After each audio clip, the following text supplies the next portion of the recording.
Welcome to the beginning of a profound journey. If we seek peace, we must first be honest about what disturbs it. The Buddha's first noble truth is often mistranslated as suffering. A more precise, deeply insightful translation is dukkha, friction, unsatisfactoriness, or the subtle tension of resisting reality. Dukkha is not tragedy. It is the subtle background noise of the mind. The extended story of the potter's wheel. Imagine a master potter molding clay. Dukkha is the small, almost imperceptible wobble in the potter's wheel. The clay bowl seems stable, but because the wheel is slightly off-center, the finished product will always have a subtle tension, a structural flaw. Our mind is that wheel. When we are born, our mind is slightly off-center because it operates under the illusion of permanence and a fixed self. This small wobble creates friction in every moment. When you are happy, the wobble is the fear that the happiness will end. When you are sad, the wobble is the resistance to the sadness. The path is not about eliminating the clay, life. It's about centering the wheel, the mind. It's about accepting the friction so deeply that it dissolves. Practice the gentle glimpse. For now, simply sit. Take a breath and ask yourself, where is the friction in my body or my mind right now? Don't fix it. Just acknowledge its presence. Like noticing a distant sound. The mere act of seeing dukkha is the first step toward freedom from it. If dukkha is the tension of resisting reality, the first truth reality shows us is anicca. Everything changes, continuously. We live in a world of constant flow, yet our minds crave stability. This resistance to change is the fuel for dukkha. The extended story of the farmer and the uninvited seasons. A farmer named Sila lived his life based on the predictable rhythm. To a temporary thing is like trying to hold on to smoke. Letting go is simply aligning yourself with the natural state of the universe. If everything is changing, then the concept of a permanent, solid self or I is the greatest illusion. This is anatta, the third essential insight. Anatta does not mean you don't exist. It means you exist as a dynamic process of interconnected parts, not as a static, isolated entity. The extended story of the 5 bundles. The hull, the wood, the paint, the physical body. The sails, the pleasant, unpleasant, or neutral sensations it experiences. The captain's map, the mental labels and concepts used to navigate. The oarsman's intent, the will, the habits, the driving force. The ocean awareness, the awareness that illuminates the other parts. The boat, the self, is just a label we give to the temporary collection of these 5 bundles. If you remove the hull, the sails, the map, the oarsman, and the awareness, where is the boat? It's nowhere to be found. The ego creates friction by clinging to these temporary bundles. This body is mine. This feeling is me. These thoughts define me. The empty boat. If the boat has no fixed self, it also has no fixed anchor. It is free to sail with the current of life without the weight of attachment. Practice, dissection of the self. Look for the I. When a strong emotion arises, ask gently, where is the I that is angry? Search the bundles. Is the I in the tightness of the chest? In the burning sensation? In the thought, I'm being wronged? Realize, you will only find temporary processes. The I is just a story, a concept that binds the bundles together. The freedom of anatta is the realization that no one is home to be afraid of. Emptiness is not nothingness. It is the fullness of potential. It is the ultimate expression of anicca and anatta. Shunyata means your grip on its fixed nature, and the friction dissolves. Practice the space of awareness. Expand your view. When looking at an object, consciously recognize that it is a temporary aggregation of non-flower, non-hand elements. Rest in space. When thoughts or emotions arise, visualize them as passing clouds. The sky of awareness that holds them is shunyata. It is untouched, open, and infinite. Rest in the sky, not the cloud. If everything is empty of inherent self, then everything must arise interdependently with everything else. This is paticca samuppada, the central law of the universe. We are not isolated islands. We are knots in a cosmic web where the existence of one thing depends entirely on the existence of everything else. The extended story of the tree and the non-tree elements. Sit next to a grand old tree. In the Western mind, we label it tree, a separate, solid entity. But the Buddhist insight asks, what are the non-tree elements inside the tree? The sun. Without the sun, no photosynthesis, no tree. The rain cloud. Without the cloud, no water, no tree. The earthworm. Without the soil and the worm, no nutrients, no tree. The woodcutter's absence. The tree's current existence depends on the fact that the woodcutter has not come yet. The tree is made entirely of non-tree elements. Its existence is interexistence. Your happiness is dependent on the conditions of your body, your environment, and the people around you. Your anger is dependent on the condition of your past habits, the other person's action, and your perception. When you see the interconnectedness of all things, the illusion of separation dissolves. There is no longer your dukkha and my dukkha. There is only one vast dukkha that we can choose to relieve together. Practice the web of interbeing. Meta-reflection. Look at someone you love. Reflect. My happiness depends entirely on this person's happiness. Now look at someone you find challenging. Reflect. My ability to practice patience and compassion depends entirely on this person existing. Dissolving blame. When string is too tight, it will snap.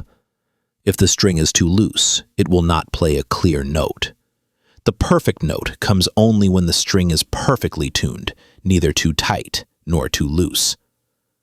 The middle way is the perfectly tuned string of the heart. It is the state of alert relaxation. In practice, not too rigid, not too lazy.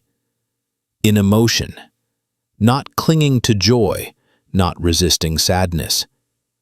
In action, not too harsh, not too passive. Practice, tuning the string. The posture of balance. When sitting, check your posture. Is it too stiff or is it slouched? Adjust until you feel a posture that is both relaxed and alert, the middle way of the body. The effort of practice. Check your mental effort. Are you straining to clear your mind, or are you letting your mind wander aimlessly? Gently bring your attention back to the breath with the minimum necessary effort. The middle way balances the intellect. Now, We balance the heart with the four immeasurables, the four divine, boundless attitudes that counteract dukkha. They are the antidote to the poison of attachment, resentment, and isolation. 1. Loving kindness. Wish. May all beings be happy and safe. Antidote to resentment and isolation. Practice. Start by sending metta to yourself. May I be safe. May I be free from dukkha. Then, expand it to loved ones, neutral people, and difficult people. Metta is the unconditional warmth of the heart. 2. Compassion. Wish. May all beings be free from suffering and the causes of suffering. Antidote to cruelty and indifference. Practice. When you see dukkha, in yourself or others, don't turn away. Open your heart to the pain. Karuna is the trembling of the heart when confronted with dukkha. 3. Sympathetic joy. Wish. May all beings not be separated from the joy they have found. Antidote to envy and jealousy. Practice. Spirit of meditation. Karma is the conscious gardener of our soul. The extended story of the farmer, the seeds, and the plot of land. A farmer named Dharma inherited a good plot of land. However, he unconsciously sowed seeds of anger and fear. He sowed them through mental karma, mind, thinking that his neighbor intended to harm him, conceiving plans for revenge, verbal karma, speech, speaking harsh words, bodily karma, action, carrying out retaliatory actions. Later, Dharma was shocked and grieved to see his plot overrun with thorns. Dukkha, friction. He blamed the land, the weather, and fate. An old nun passed by and asked, "Dharma, what sowed these seeds?" Dharma replied, "Perhaps it was a curse. Perhaps I was born unlucky." The nun shook her head. "There is no curse. There are only seeds that were sown." The doctrine of karma liberates us from the role of victim. It teaches that you cannot control the weather, but you can absolutely control the seeds you choose to sow right now. Every intentional action is a karmic seed. The seeds are not moral, good or bad in meaning. They are only functional. If you sow the seed of mindfulness, the fruit will be conscious peace. If you sow the seed of clinging, the fruit will be disappointment and suffering. Practice. Conscious tending and sowing. 1. The fence of sati. Become the gatekeeper of your mind's plot. The fence is mindfulness, the ability to notice the moment before the intentional action is taken. The goal is to see the intention. When you are about to get angry, what is the intention? Is it to hurt the other person or to release your own tension? See the intention as if it were a seed being picked up. If the intention leads to dukkha, you can gently drop the seed without sowing it. This is the essence of liberation from karma. 2. Sowing with loving kindness. Wholesome karma is not doing good deeds. Wholesome karma is action arising from the absence of greed, hatred, and delusion. When you help others, examine the hidden intention. Do you help to be praised? Wisdom, panna, ethical conduct, and mental discipline. 1. The wisdom group, right understanding. 1. Right understanding, or view. This is the foundation. Right view is the acceptance of the Four Noble Truths and the truths of impermanence, non-self, and dependent origination. In meditation, right view is clearly seeing the nature of thoughts and the nature of emotions. It is the practice of non-identification with them. 2. Right intention, or thought. This is the karmic seed. Right intention is the conscious will to direct the mind away from greed, hatred, and delusion. In meditation, it is the active cultivation of compassion, the wish to alleviate suffering, loving kindness, and non-harming. 2. The ethical conduct group, Sila, harmonious living. 3. Right speech, using speech to heal, not to create friction. It means refraining from lying, divisive speech, harsh language, and idle chatter. In meditation, silence is right speech. When the mind is silent, it allows truth to emerge undistorted by words. When you must speak, ask, is this speech true? Is it necessary? And is it kind? 4. Right action. Action that does no harm, refraining from taking life, stealing, and sexual misconduct. In meditation, it is about living lightly and limiting consumption to reduce karmic burden and psychological friction. 5. Right livelihood, earning a living in a way that does no harm, avoiding trades in poisons, weapons, slavery, meat, and intoxicants. In meditation, it is about bringing mindfulness into your work. Your job is a space for practice, not a battleground for conquest. 3. The mental discipline group, focused calm. 6. Right effort. This is the balance of the middle way. It is the effort to create wholesome conditions and abandon unwholesome conditions. Fourfold effort. Prevent unwholesome states from arising. Abandon unwholesome states that have arisen. Develop wholesome states that have not yet arisen. Maintain wholesome states that have arisen. 7. Right mindfulness. Mindfulness is the gatekeeper. It is absorption into the meditation object, where friction is temporarily eliminated. The extended story of Soma the diver and the silent pearl.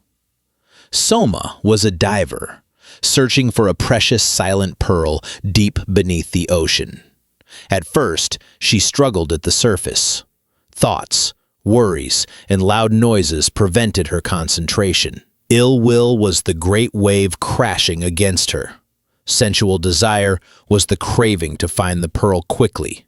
Sloth/torpor was the fatigue that made her want to give up.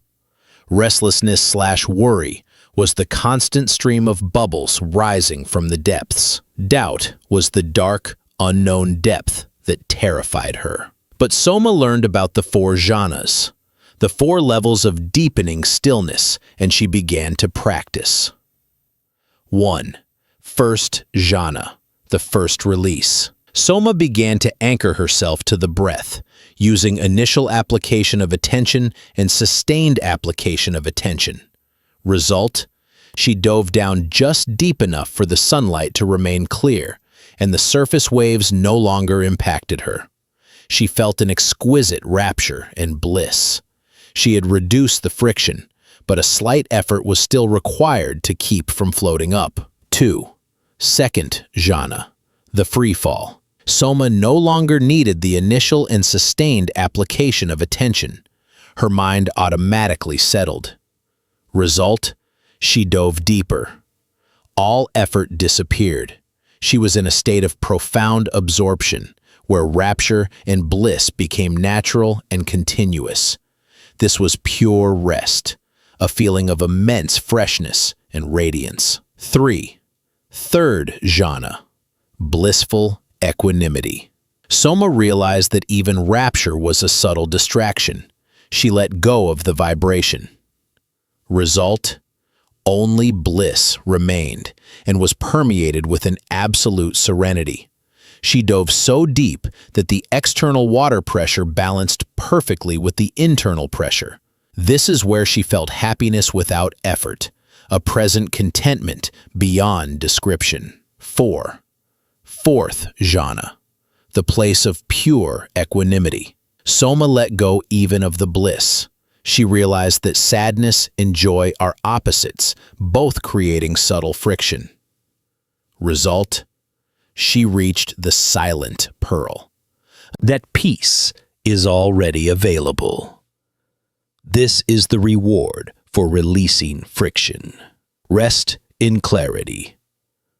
When the rapture subsides, rest in the stillness. This is the state of balance, serenity, and sharp clarity.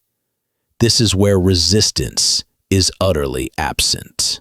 Our final essential teaching, mindfulness of the body, is a return to the foundation. After diving into the high levels of consciousness and subtle wisdom, we need to remember, the body is the only place where presence can happen. The body is not a vehicle you drive. It is an expression of dependent origination that you are being. The extended story of the elder monk and the walking stick. An elder monk had traveled the world seeking the most secret teachings. He studied emptiness in books and jhana in caves. He became so subtle and theoretical that he lost touch with his own lived experience. One day, walking on a path, he tripped on a root and fell. His walking stick flew away. In that moment of pain, as his hand touched the earth and felt the roughness of the stone, the dampness of the soil, and his own gasping breath, a radical stillness arrived. His master, standing nearby, smiled. "You have traveled too far, elder monk. You forgot that the gateway is not in the books, but right under your heel." The body is the present. The past resides in the memory of the mind. The future resides in the speculation of the mind. Presence resides in the direct sensation of the body. Mindfulness of the body is the act of bringing awareness into every cell. It is observing the breath as a bridge connecting awareness to the body. The body scan, using gentle attention to feel the hardness, softness, warmth, coldness, the raw sensations without labeling. Seeing the body as impermanent, feeling every ache, itch, and fatigue arise and pass away like small waves. When you can completely accept what is happening inside your body, whether painful or comfortable, you can completely accept what is happening in your life. The body is the ultimate teacher of impermanence and non-self. It is where wisdom, Pana, is realized through action, sila, and concentration, samadhi. We continue Kema, who always procrastinated his practice, saying, "I am young. I will start meditating when I am old, when I have sorted out my life." One night, Kema saw his aunt sitting quietly, watching the lamp flicker low. He asked, "Auntie, why don't you add more oil to keep it burning bright?" The old nun smiled, pointing at the lamp. "Kema, I am contemplating my life. This flame is my body, and the oil is the time I have left. When I add more oil, I am only postponing the truth that one day the oil must run out. The most frightening thing is not when the lamp goes out, but living in fear and not using the light we have while it is burning. Mindfulness of death is an invitation to focus on the light, not the diminishing oil. Death makes the present moment infinitely precious. When we accept the impermanence and inevitability of death, all petty friction becomes meaningless. Practice the 4 profound recognitions. Contemplate Maranasati by gently asking yourself these 4 questions daily. I will certainly die. There is no doubt about this truth. This is the foundational acceptance. It helps us let go of the illusion of immortality. The time of my death is unknown. Death could arrive in the next moment. This prevents procrastination. It urges us to practice right now, with every breath. What I need most at the moment of death is mastery of my mind and wholesome actions, karma. Not money, fame, or even loved ones can accompany me. This helps us redefine our priorities. What action am I taking that is sowing peace for that final moment? Is it mindfulness, or is it futile worry? This redirects our karma into the present moment. Maranasati is not a morbid thought. It is a meditation on liberation. When you live with the clear awareness that the last day could be today, you no longer have time to resist life. You will live completely with absolute compassion and mindfulness. After journeying through the encounter with dukkha, the practice of the four immeasurables and the eightfold path, and the confrontation with death, we arrive at the ultimate. Nirvana is the realization that you are the ocean, not the wave. The wave is emotion, thought, the physical body. All are impermanent and non-self. The ocean is pure consciousness, emptiness, the vast, unshakable space in which the waves arise and dissolve. Nirvana is not escaping the world. Nirvana is seeing clearly that the world is not you. Practice, resting in the unformed. Let go of the search. When you meditate, if you are trying to find a special state, that is craving. Craving is the root of dukkha. Nirvana is letting go of craving. Rest in the realization that you don't have to go anywhere. The emptiness of emotion. When a strong emotion arises, look directly at it and ask, what is the nature of this emotion? Is it a solid entity, or is it a collection of changing sensations? When you see its emptiness, it blows out without your intervention. That is temporary nibbana. Resting in clear nature. Return to the fourth jhana state, the absolute serenity and clarity. In this state, all clinging and resistance have dissolved. Only light remains, pure, unconditioned presence. Nibbana is complete and unconditional presence with everything that is, without needing to add or subtract anything. If dukkha is the subtle tension, the five hindrances are the five fogs that obscure the light of mindfulness and jhana. They are the most common mental states that prevent us from seeing reality as it is. In meditation, we don't fight them. We simply look at them. The light of mindfulness is the only antidote to their darkness. The extended story of Tiva the practitioner and the 5 uninvited guests. Tiva was a meditating practitioner constantly distracted. He felt as if 5 uninvited guests were always knocking at the door of his mind, disturbing his peace. He tried to lock the door, resist them, but they only banged harder. His master said, Tiva, you don't need to lock the door. You just need to turn on the light and invite them to sit down. When the light of mindfulness shines on them, they lose their power. We will explore each suffering. Anger dissolves when it is washed by the light of kindness. 3. Sloth and torpor, mental and physical dullness. Nature, heaviness, laziness, lack of mental energy, and the desire to escape reality, like moss covering the surface of the water, making it murky and heavy. Antidote, right effort and mindfulness of the body, kaya gata sati. When drowsy, change your posture, open your eyes, and direct full attention to sharp physical sensations. Activate the alert energy of the body. 4. Restlessness and worry, agitation and anxiety. Nature, the mind's agitation, inability to settle, chasing thoughts about the future or dwelling on the past. Like water constantly stirred by the wind. Antidote, right concentration and maranasati. When the mind is restless, gently anchor it to one still point. Remind yourself of maranasati. Is this worry worthy of my precious moment of presence? 5. Doubt, lack of trust. Nature, not trusting the path, doubting one's own capability, doubting the teachings. It is a psychological paralysis, like water that is muddy and dark, preventing sight of the bottom. Antidote, right view and faith. Return to the experiences that have shown you that peace is real. Recall the moments when mindfulness helped you through difficulty.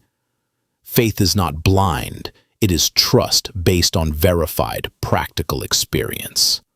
The key: mindfulness is not about driving away the five hindrances, but about accepting their presence, labeling them, and gently redirecting the mind back to the object of meditation. After practicing self-liberation from friction and the five hindrances, we realize that personal liberation is incomplete. Due to non-self and dependent origination, we see ourselves as inseparable from the suffering of all beings. This is where the Bodhisattva path arises, the path of one who has awakened but refuses to enter final nirvana until all sentient beings are free from dukkha. The extended story of the Bodhisattva and the rescue boat. There was a small island where seekers of nirvana practiced meditation. Generosity, ethical conduct, patience, effort, concentration, and wisdom. The Bodhisattva path transforms our life into a continuous offering. Practice, becoming the rescue boat. Contemplation of generosity. Material generosity, giving not out of abundance, but to release the clinging to possessions. Generosity of fearlessness, receiving the fear of others and sending forth your own peace. It is about being present for others without judgment or criticism. Generosity of dharma, sharing your stillness through kind action and speech. Contemplation of patience. Patience is not passively enduring injustice. It is the wisdom to see that the anger of another person is a seed of dukkha that they are sowing. See their karma as theirs and your peace as yours. You consciously choose not to become the next sower of the seed of hatred. Expanding the space. In metta meditation, expand your circle of loving kindness. Start with yourself. Then move to loved ones, to neutral people, to people you dislike, and finally, to the entire universe. When you genuinely wish for those who cause you pain to find peace, you have freed yourself from your own friction.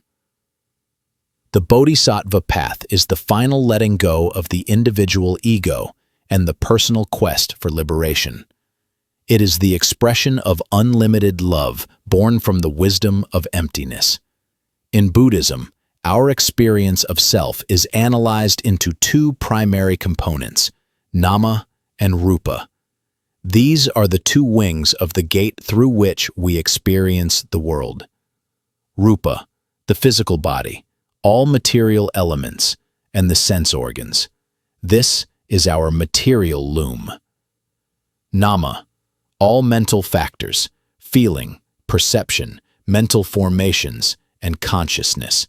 This is the invisible weaver. Our problem is not nama or rupa, but the confusion and separation between them. The extended story of the boat and the helmsman. Imagine a wooden boat drifting on the river. The boat is sturdy, but it cannot move or change direction without the helmsman. The helmsman is your will, mind, and perception. Most people fall into two mistakes. And mind, it speaks the language of both. Body's language, sensation, mind's language, recognition. When you meditate, you simply observe a pain and simply name it. Aching, tightness.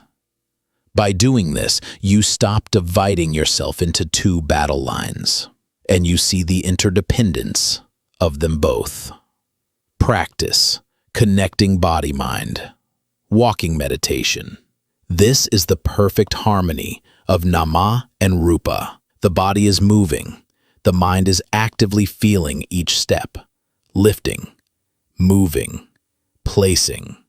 When the mind wanders, gently bring it back to the sensation of the foot touching the ground. This is presence, anchored in movement. Contemplation of the four elements. Close your eyes and feel your body as the four elements in harmony. Earth, hardness, bones. Water, fluidity, blood, sweat. fire, warmth, body temperature, wind, movement, breath. See clearly. This body is not mine, but a temporary loan of cosmic elements. This is the most fundamental letting go. All the teachings we have explored, from impermanence to the Bodhisattva path, are an expansion and detailing of the Four Noble Truths. The Four Noble Truths are not abstract ideas, but a direct map leading us from friction to liberation. Living fully within the Four Noble Truths is the purpose of every intentional action. The extended story of the physician and the sacred medicine. A brilliant physician was known for his ability to cure the chronic disease of the soul. When a patient came to him, he always followed 4 steps. 1. The truth of suffering. Diagnosis. The physician asks, "How are you feeling? Where does it hurt?" In meditation, we diagnose dukkha. We notice the friction, the tension, the dissatisfaction. We name it. Accepting dukkha is the first step toward healing. 2. The truth of the origin of suffering. Identifying the root cause. The physician asks, "What caused this pain? What have you been consuming? How have you been living?" In meditation, we identify the root cause.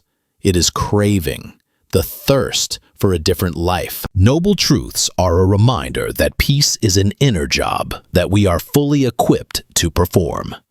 There is nothing secret or hidden. If the Eightfold Path is the road we walk, the 4 stages of enlightenment are the confirmation that we have seen Nibbana directly, even if only for a brief moment. These are the levels of realization where the mind can no longer revert to complete ignorance. These are not titles for boasting, but inner transformations measured by the gradual elimination of the fetters. The extended story of Anicca, the practitioner, and the water in the bottle. The practitioner Anicca spent years listening to discourses about nirvana as being like pure, unpolluted water. He trusted and craved, but he could only describe the water through words and books. His water always remained in a bottle. One night, in deep meditation, the bottle shattered. The water dissolved into the ocean. In that instant, he knew nirvana was not an idea, but an available state when friction is removed. That is the difference between believing and seeing. 1. Stream enterer, the first touch. This is the first time the mind sees nibbana directly. The release. The first 3 fetters are completely eliminated. Identity view, the illusion of a fixed self. He clearly sees non-self. Doubt. Doubt about the 3 jewels. Faith becomes unshakable. Clinging to rites and rituals. Clinging to empty rituals, believing they alone bring liberation. Meaning, the stream enterer cannot fall onto the wrong path. He has a maximum of 7 more rebirths before complete liberation. 2. Once returner, the softening. After seeing nibbana, the practitioner continues to weaken the next 2 fetters: sensual desire, lust for sensual pleasure, ill will, malice, and hatred. Meaning, these fetters remain, but they are significantly softened and weakened. This person requires only 1 more rebirth. 3. Non-returner, the removal. The practitioner completely eliminates sensual desire and ill will, meaning this person will not be reborn into the sense realm. He will be reborn. Finally, we apply all this wisdom to the most critical moment of release: sleep. In the tradition of meditation, sleep is not a disconnection, but an ultimate opportunity to practice complete letting go and allow the luminosity of mind to shine forth. The extended story of the silent practitioner and the boat returning to harbor. A practitioner learned that how you end the day determines how you begin the next one. During the day, the mind struggles with waves and wind. When the boat returns to harbor, the helmsman must completely surrender his tools. 1. Mindfulness of release. Practice contemplation of death. View lying down as a dress rehearsal for death. You surrender control of the breath, surrender the body, surrender the thoughts. There is nothing you can take with you. Practice metta, karuna. Make peace with the friction of the day. Visualize embracing all regret and anxiety from the day and gently setting them down beside you. Send loving kindness to those who caused you discomfort. 2. The final anchor. Anchor to the breath. As you lie down, feel the weight of your body being held by the earth. Feel the softness and warmth. Contemplate impermanence. Observe the breath in and out. Inhalation, arising. Exhalation, passing away. No moment lasts forever. The language of sleep. Sleep is the state where the weaver temporarily stops working. The ego is temporarily suspended. This state is extremely close to emptiness. 3. Luminosity of mind. Dreams are the activity of consciousness obscured by ignorance. Dream yoga is the continuation of mindfulness into sleep. Goal: keep a tiny part of your mindfulness aware enough to recognize when you are dreaming. This is called lucid dreaming. The final vow. Before drifting off, gently tell yourself, "May I be safe. May I be awake. May I remember that this is a dream." Peaceful sleep comes not from trying to sleep, but from surrendering resistance to the rest that is already available. Trust your Buddha nature. It has always been there, untouched by the day's waves. The 8 realizations are a vibrant and practical summary of the little. Craving much is the root of dukkha. Practice the empty bowl. Be content with what is present. Contentment is the greatest wealth. Connection. Releasing sensual desire, the first hindrance. 2. Untiring effort. Insight. No matter how small, effort is the condition for all success, material and spiritual. Never procrastinate. Practice the small flame. Maintain a small flame constantly, rather than a large flame that flares and dies out. Connection. Right effort. The 6th factor of the Eightfold Path. 3. Maintaining stillness. Insight. The mind and body need to rest in stillness. Practice sitting down. Dedicate time each day to release speech and action and simply rest in the silence of awareness. 4. Simplicity and continuous mindfulness. Insight. Live simply in material matters and devotedly in mind. Live with few desires to save energy for mindfulness. Practice the observer. Be the observer of what is happening in your mind without trying to control it. 5. Cutting off all afflictions. Insight. Always aim for the cessation of dukkha and its root cause. Practice the broken loop. When friction arises, break the loop of reaction and choose right intention. 6. Practicing the 4 immeasurables boundlessly. Insight. The mind of loving kindness, compassion, and equanimity must expand without limit to all beings. Practice the boundless diamond net.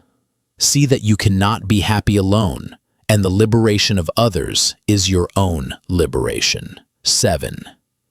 Practicing mindfulness and wisdom. Prajna. Insight.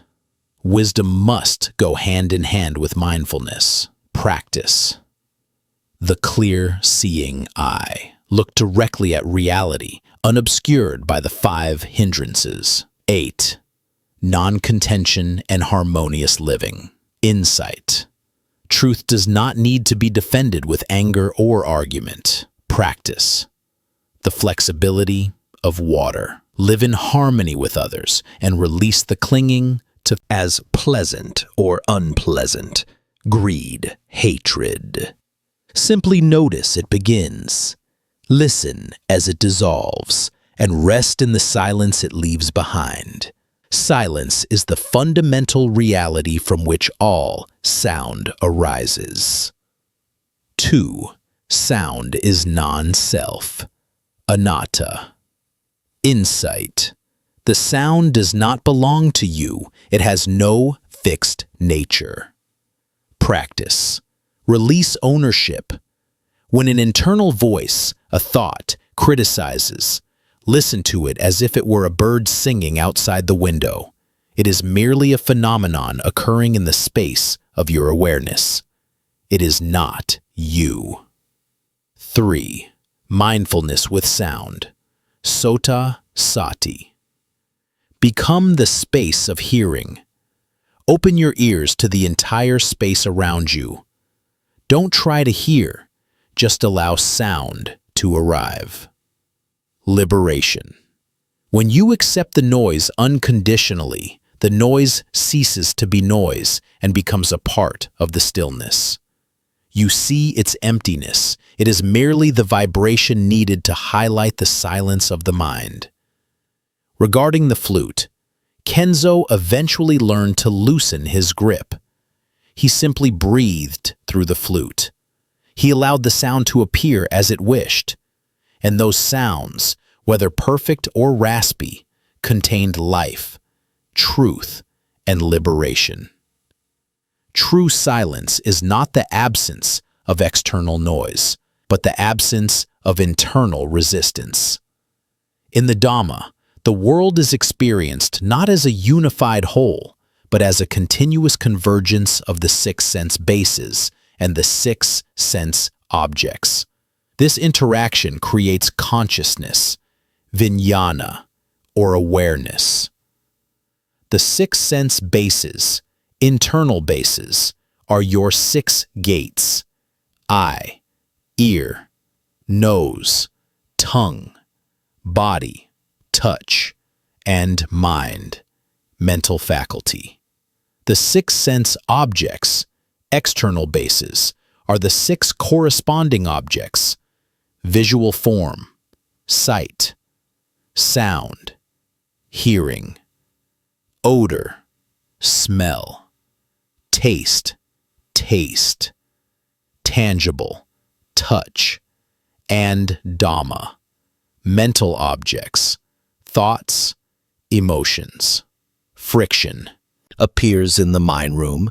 You simply note mental object arising. You do not fight it. You do not say, I shouldn't have this thought. Mindfulness of the 6 sense bases is naked presence at the point of contact, phassa. It is the realization, right now, the eye is touching form. Right now, the ear is touching sound. When you practice this, you see that clinging, craving, is an unnecessary second step after contact, phassa. Step 1. Natural. Eye touches form. Consciousness, seeing, arises. Step 2. Craving. The mind jumps in, creates a story, judgment, and dukkha. Liberation is preventing step 2 by maintaining mindfulness at step 1. Practice. Standing in the hallway. Mindful eating. Tongue. When eating, turn everything else off. Focus only on the sensation of taste: salty, sweet, sour, tangible, texture of food, and visual form, color. When a judgmental thought about the food arises, note, mind is touching mental object, and return to the sensation of the tongue. Mindful hearing, ear. When sound occurs, release all effort to analyze it. Simply allow the vibration of sound to enter the ear. See clearly. The ear is hearing, but I am not the hearer. Non-self. We have defined dukkha, friction, as unsatisfactoriness, the tension of resisting the flow. To understand it deeper, the Buddha divided dukkha into 3 levels of perception. 1. Painful suffering. Dukkha, obvious suffering nature. This is the physical and mental pain that no one can deny. Examples: pain from illness, grief from loss, discomfort from criticism, contemplation, mindfulness of the body, kayagata sati. When pain arises, simply observe it. Does the pain sensation have a fixed center? Does it change over time? When we only observe without reacting, the physical pain loses its power because we separate it from the story of suffering in the mind. 2. Suffering due to change. The parinama dukkha, resisting the fact that we cannot control these processes. Contemplation. Contemplation of non-self, anatta, and emptiness, shunyata. Search for the one who suffers. Can the self be found in this clay pot? When you see that there is no fixed sufferer, but only the process of suffering occurring, this friction dissolves. The connection. Liberation is the shift from reacting to painful suffering to clearly seeing and releasing suffering as conditioned states. Fear is not a single emotion. It is the fundamental reaction of the assumed self, ego, to impermanence, anicca, and non-self, anatta. Fear is the ultimate friction, the strongest resistance against the flow of reality. Fear always revolves around loss of control, loss of self, loss of loved ones, and ultimately the loss of existence, death. The extended story of the practitioner and the frightened snake. A practitioner named Baya, fear, went deep into the forest to meditate. At night, he heard a rustling in the dark and felt a cold cord coil around his leg. He screamed in terror, "A snake! It will kill me!" In that moment of extreme panic, he forgot all the teachings he had learned. He was only reaction, a complete identification with fear. The next morning, when the dawn light shone, he saw that the object coiled around his leg was only an old rope. His master passed by and said, "Baya, your fear was not the snake, but the darkness of ignorance, avijja, that obscured the truth of the rope." Fear is mistaking the rope for the snake. Emptiness, shunyata, is the absence of fixed nature in all things. Fear hates emptiness because it exposes the assumed self. Fear of impermanence. If everything changes, I will not be able to control, and I will lose what I cling to. Fear of non-self. If the self is not fixed, then who will live? Who will die? The antidote, the light of wisdom, pana. Facing fear with mindfulness of the body. When fear arises, do not try to analyze the story, content of the fear. Return to its physical sensation, form. Fearlessness, generosity of fearlessness. This contemplation transforms fear from personal friction into bodhisattva action. If fear is the resistance of the ego, loving kindness, metta, is the unconditional acceptance of the awakened heart. Metta is the opposite state of dukkha. In the meditation tradition, metta is not an emotion, it is a quality of pure consciousness, a vow to cease all harm, ill will, vyapada, and bring forth joy. The extended story of the painter and the unfinished painting. A painter tried to depict nirvana. She painted high mountains, still lakes, and perfect lotuses, but she was never satisfied and always felt friction in her work. One day, the master visited and asked, "What are you painting?" "I am painting perfection, but I cannot reach it," she said in despair. The master took the brush and drew a simple circle around her painting. Perfection is not what you paint. Perfection is when nothing is excluded. Metta, loving kindness, is the embracing circle that includes everything, what is good, what is bad, what is pleasant, and what is unpleasant. Metta does not try to select happiness. It creates the space for the happiness that is already available to shine. Metta is absolute acceptance. Practice softening with loving kindness. 1. Self-metta. This is where everything begins. You cannot give away what you refuse to receive for yourself. When you see your own self-criticism, regret, restlessness, or shortcomings, apply metta to yourself. May I be safe and free from dukkha. May I live a life of happiness. Touch your own vulnerability with gentleness, like a mother touching her child's wound. Releasing self-judgment is the lubricant for the mind. 2. Universal metta. Metta has no boundaries. Loving kindness frees us from the barrier of non-self, emptiness. Expanding the circle. Once you feel the warmth, expand it to people you dislike or those who have harmed you. Remember, their actions are the seeds of dukkha, karma, that they are sowing. They often saw him sweeping in the early morning. They observed how he was completely absorbed in the action. The sound of the broom on the ground, the sensation of his hands grasping the handle, the damp smell of the earth after night. A young student asked, "Master, where can nirvana be found?" Master Ido paused, pointed to the broom he was holding and said, "It is in the moment the broom touches the ground, but you cannot find it if you are thinking about where it is."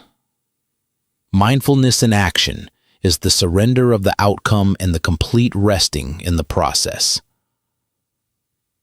Practice turning life into the meditation hall. 1. Mindful communication, right speech, and right intention. Listening. When someone is speaking, release the preparation of your answer, restlessness, worry. Use your ears, sense base, to only hear the sound, and your heart, metta, to feel their need. Listening with your whole body is an act of compassion. Karuna. Speaking. Before speaking, practice the 3 small questions of right speech. Is it true? Is it kind? Is it necessary? 2. Mindfulness in work, right livelihood, and right effort. The Bodhisattva posture. When doing difficult or boring work, see it as the ultimate opportunity to train the mind. Focus on detail. If you are typing, only feel the touch of your fingers, tangible object. If you are washing dishes, only feel the cold water and the soap bubbles. Non-self wisdom. See that the completion of the work is dependent origination, not solely dependent on you as an individual. Releasing the clinging to the outcome frees up energy to be devoted to the present moment. 3. Mindful driving, equanimity, and right concentration. Driving is a perfect active meditation. The road is always impermanent, anicca, changing every second. Right concentration. Anchor attention to the sensation of your hands on the wheel and the sensation of your feet on the pedals. Upekkha, equanimity. When someone cuts you off, friction, clearly see the ill will via entire Dhamma. It is simply being. The content of this work is the guidance for you and me to return to that state of simply being. 1. The final synthesis. Dukkha, friction, is the wind, the tension of resisting reality. Craving, tanha, is the sail, the energy source driving the resistance. The Eightfold Path is the anchor and rudder, the tools to release resistance and steer the boat toward liberation. Metta and karuna are the lubricant, gently easing all friction. Nirvana, is the ocean, the state where the wind and waves, dukkha, are accepted as part of the whole without causing separation. Nibbana is the absence of friction, not the absence of life. 2. The ultimate invitation. You have heard the Dhamma. You have understood the teachings. Now, forget everything. Release the bottle containing the water, the theory, and immerse yourself in the ocean, the practice. You are the gardener. Sow the seeds of loving kindness and mindfulness. You are the jeweler. Seek the wisdom of non-self in every moment. You are the physician. Heal yourself with the Four Noble Truths. Awakening is not at the end of the road. It is in every step you take on that road, right now, with complete presence and unconditional, loving kindness. You are safe. You are whole. You are light. We have passed through the gateways of dukkha, delved into emptiness, shunyata, trained concentration, samadhi, in the jhanas, and expanded the heart, metta, boundlessly. Every teaching, every story, has been a mirror reflecting your own luminous consciousness back to you. Now, no more theory is needed. Only vow and action remain. The final reconciliation, meditation and life. Meditation is not about escaping the world. It is about entering the world with mindfulness and wisdom. There is no separation between washing dishes, mindfulness in action, and resting in the fourth jhana, impermanent, anicca. There is no fixed self, anatta, and all are tightly connected, dependent origination. May I not cling to what must dissolve. I vow to transform suffering. May I use the Four Noble Truths as my compass. When dukkha arises, may I clearly see the cause, craving, and gently release it through the Eightfold Path. I vow to be a source of light. May I live with compassion, karuna, and boundless loving kindness, metta, embracing myself and all beings, including those who have harmed me. May I become the rescue boat, bodhisattva path, on the ocean of cyclic existence. I vow to be present. May I rest completely in this moment, using the breath and the body as the gateway to infinite presence. Conclusion. Resting in the immortal. You have completed this journey. You have learned that peace and nibbana are not distant places, but the natural state of the mind when it is liberated from friction. Rest in this realization. You are not the wave. You are the ocean. Waves may come and go, but your water nature is immortal, untouched, always clear and pure. You have returned home. With deep respect for your dedication, I conclude this work.